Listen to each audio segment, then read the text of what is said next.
कैसे हैं आप सब लोग। आई होप कि आप सब लोग बहुत अच्छे होंगे। तो आज हम इंग्लिश लिटरेचर के एक फेमस राइटर सर अरबिंदो के बायोग्राफी को डिस्कस करेंगे।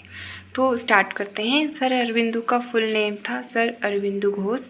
इनका जन्म हुआ था 15 अगस्त 1872 में कोलकाता में। ठीक है। जो इनके फादर थे वो वेस्टर्न माइंडसेट के बहुत ही बड़े डॉक्टर थे, जिनका नाम था डॉक्टर कृष्णा दान घोष। ठीक है। इनकी मदर स्वर्णलता देवी थी, जो कि एक हाउसवाइफ थी। बात की जाए अरबिंदो के डेथ की तो 5 दिसंबर 1950 में पांडिचेरी इंडिया में इनकी डेथ हुई थी। ठीक है। इनके अर्ली लाइफ और एजुकेशन को डिस्कस करते हुए हम आगे देखते हैं कि जब अरबिंदो बहुत ही ज़्यादा छोटे थे तो इनके फादर ने ऐसा सोचा। इनके फादर चाहते थे कि जो अरबिंदो हैं वो इंग्लिश कल्चर को सीखें और उसमें अपना करियर बनाएं। ठीक है। जिसकी वजह से उन्होंने अरबिंदो को 7 साल की एज में ही इंग्लैंड भेज दिया था। इंग्लैंड में ही अरबिंदो ने अपनी शुरुआती एजुकेशन के साथ साथ कॉलेज की पढ़ाई भी इंग्लैंड में रहकर ही पूरी की थी। शुरुआती एजुकेशन की बात की जाए तो इसने सेंट पॉल स्कूल से अपनी पढ़ाई की थी। उसके बाद किंग्स कॉलेज कैम्ब्रिज स्कूल से अपनी हाई एजुकेशन ली थी। ठीक है। ये बहुत ही ज़्यादा इंटेलिजेंट थे। माना जाता है कि ग्रीक, लैटिन और इंग्लिश में ये बहुत ही ज़्यादा स्ट्रॉन्ग थे। ठीक है। तो उसके बाद इनके करियर की स्टार्टिंग कैसे हुई इसके बारे में बात करेंगे। तो माना जाता है कि जब इन्होंने अपनी पढ़ाई वहाँ पे पूरी कर ली तो उसके बाद इनका मन वहाँ पे नहीं लगा। उसके बाद ये इंडिया वापस लौट आए। ठीक है। इंडिया लौटने के बाद ये बड़ौदा स्टेट में इन्होंने जॉब की। ठीक है। बड़ौदा स्टेट में जो इनकी फर्स्ट जॉब थी वो थी महाराजा के सेक्रेटरी के रूप में। ठीक है। बाद में इन्होंने उसी कॉलेज में, बड़ौदा कॉलेज में ही प्रोफेसर के रूप में बच्चों को पढ़ाने की जॉब की। मतलब ये प्रोफेसर बने वहाँ पे। मतलब ये बच्चों को इतने डीप तरीके से पढ़ाते थे कि इंडियन कल्चर और स्पिरिचुअलिटी में खुद भी बिलीव करने लग गए और बहुत ही ज़्यादा डीपली थिंक करने लगे। फिर बाद में जब इन्होंने वहाँ से प्रोफेसर की जॉब छोड़ दी थी, फिर ये फ्रीडम, इंडिया को फ्रीडम दिलाने के लिए इन्होंने ब्रिटिश रूल के अगेंस्ट एक्टिव रेवोल्यूशनरी मतलब क्रांतिकारी बने थे, जिसमें इन्होंने वंदे मातरम न्यूज़पेपर को एडिट किया था। उसके साथ साथ इन्होंने युवाओं को इंस्पायर करने के लिए एक्सट्रीम ग्रुप का लीडर भी बना था। उस ग्रुप के जो मेन लीडर थे वो बाल गंगाधर तिलक थे, जिनकी साइड से ये लोग उन्हें सपोर्ट कर रहे थे। ठीक है।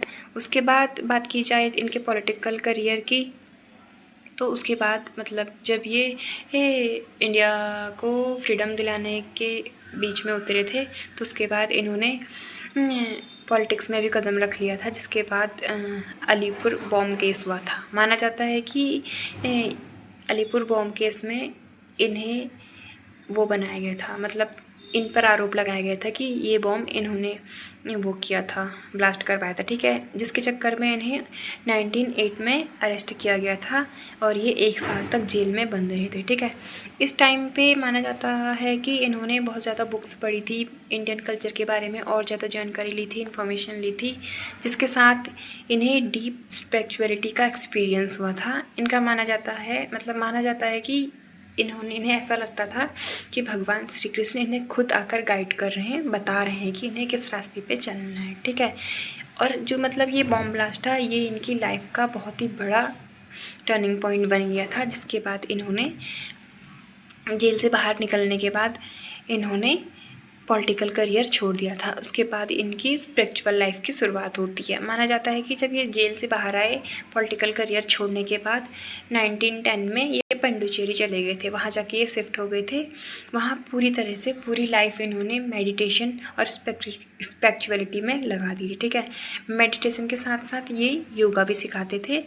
बाद में बात की जाए इनके एक्सटर्नल योगा की तो इन्होंने एक न्यू कॉन्सेप्ट दिया था योगा के बारे में कि लाइफ को रिजेक्ट नहीं करना। इनका मानना था कि हमें लाइफ में कभी भी हार नहीं माननी चाहिए, किसी भी चीज़ को लेके वो फील नहीं होना करना चाहिए, गिल्टी फील नहीं करना चाहिए, बल्कि हमें अपनी डिवाइन को, अपनी सोल को और अपने माइंड को काफ़ी ज़्यादा कंप्लीट डेवलप करना चाहिए।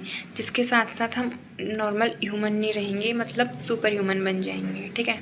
मतलब सिंपल सी चीज़ है। इनका कहने का मतलब है कि हमें लाइफ को लेके कभी भी सैड फील नहीं करना है, बल्कि हमें खुद को इतना ग्रो करना है कि हम ह्यूमन की जगह सुपर ह्यूमन बन सकें। ठीक है, आगे बात करेंगे हम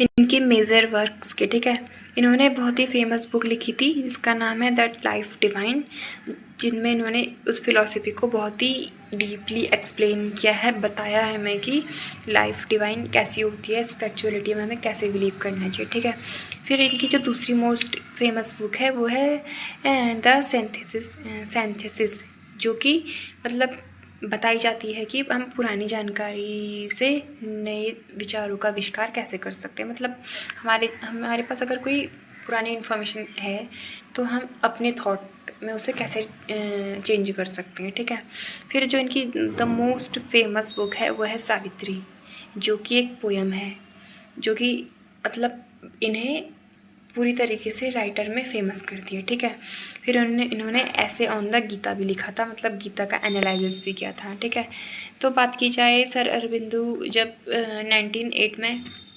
पांडिचेरी चले गए थे तो वहाँ जाके इन्होंने एक आश्रम खोला था। ठीक है, जो वहाँ जाके जो इनके शिष्य बने थे उनका नाम था द मदर मीरा अल्फासा, इनके ये शिष्य बनी थे। ठीक है, जिन्होंने आश्रम को डेवलप किया था, मतलब इन्होंने ही आश्रम को डेवलप किया था। और आज भी लोग स्पिरिचुअल लर्निंग के लिए, मतलब अपनी लाइफ को जीने के लिए, सीखने के लिए कि हमें लाइफ कैसे जीनी चाहिए, पांडिचेरी के उस आश्रम में जाते हैं और वहाँ जाके बहुत ही शांति से पीसफुली चीज़ों को सीखते हैं। ठीक है, बात की जाए इनकी पर्सनैलिटी और थॉट्स की, तो ये फिलोसोफर के साथ साथ पोइट भी थे, योगी भी थे, नेशनलिस्ट भी थे, सब कुछ थे। ठीक है, ह्यूमैनिटी के फ्यूचर मतलब डिवाइन के बारे में बात करते थे कि हमारा फ्यूचर डिवाइन में कैसा होता है, स्पिरिचुअल लाइफ में कैसा होता है। ठीक है, इनका मानना था कि स्पिरिचुअलिटी और साइंस दोनों का बैलेंस होना चाहिए। मतलब इन्होंने पढ़ाई तो लंदन में की थी, बट बात की जाए सीखने की तो इन्होंने इंडिया आके काफ़ी चीज़ें सीखी थी। भगवान गॉड पे बिलीव करने की बात इन्होंने इंडिया की सीखी थी।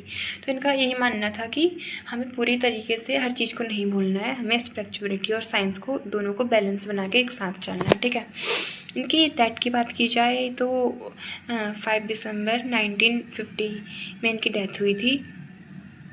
इन्हें आज भी हम ग्रेट फिलोसोफर, स्पिरिचुअल गुरु और फ्रीडम फाइटर के नाम से जानते हैं। ठीक है, इनके कुछ इम्पॉर्टेंट फैक्ट भी हैं जो कि आज हम देखेंगे। इंग्लैंड में पढ़ाई करने के बावजूद भी इन्होंने इंडिया के लिए बहुत ही ज़्यादा काम किया था, मतलब फ्रीडम फाइटर के रूप में स्ट्रगल किया था। साथ ही में हमें इंटरनल योगा का फाउंडर भी बनाया था।